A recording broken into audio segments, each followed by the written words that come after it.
Sasa mara baada ya rais wa Marekani Donald Trump kuposti kwenye mtandao wake wa kijamii wa Truth Social picha ikionyesha mlango wa bahari wa Hormuz, lakini kwa kusema kwamba ni new territory of US, kwamba ni eneo jipya la Marekani, Irani fasta sana wamemjibu rais wa Marekani Donald Trump.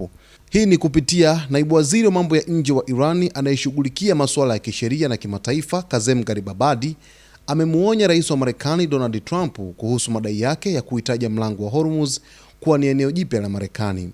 Garibabadi alisema Trump anapaswa kusahihisha kile alichokiita dhana potofu kuhusu mlango wa Hormuz au Irani yenyewe italazimika kusahihisha madai hayo. Akizungumza kupitia akaunti yake ya X siku ya Jumanne, Garibabadi alisema Trump alitumia kwa usahihi jina la kihistoria la Ghuba ya Uajemi katika chapisho la hivi karibuni, lakini akakosoa madai yake kuhusu mlango wa Hormuz. Kauli hiyo imekuja baada ya Trump kuchapisha picha mpya inayoonyesha mlango wa Hormuz na kuelezea kama eneo jipya la Marekani.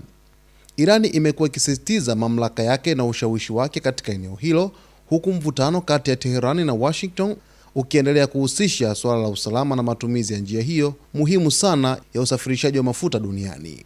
Sasa Irani hawajasubiri hata yapite masaa mengi kumjibu rais wa Marekani Donald Trump alichokieleza kwamba mlango wa Hormuz ni eneo jipya la Marekani. Sasa Irani wamesema kwamba Trump anapaswa kusahihisha madai yake, lakini pia kama hatosahihisha basi Irani yenyewe italazimika kusahihisha madai hayo ambayo Trump ameeleza kwa kiasi kikubwa sana.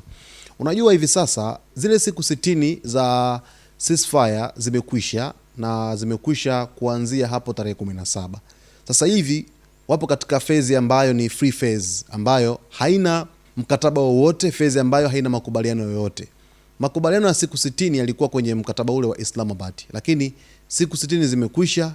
Hivi sasa wakati wowote huenda chochote kikatokea kati ya Marekani pamoja na Irani, huku mvutano huu ukizidi kuibua hofu kwa kiasi kikubwa kutokana na hali halisi inayoendelea katika ukanda wa Mashariki ya Kati kwa kiasi kikubwa sana. Sasa unaweza kujiuliza ni kwamba nini ambacho kitajiri hapo katika wakati ujao. Trump amedai mlango wa Hormuz ni eneo jipya la Marekani, na Irani hapa wamemjibu moja kwa moja kumwambia kwamba Trump anapaswa kusahihisha madai yake, na wakisema kwamba ni dhana potofu aliyokuwa nayo kuhusu mlango wa bahari wa Hormuz kupitia naibu waziri wa mambo ya nje wa Irani anayeshughulikia masuala ya kisheria na kimataifa, Kazem Garibabadi.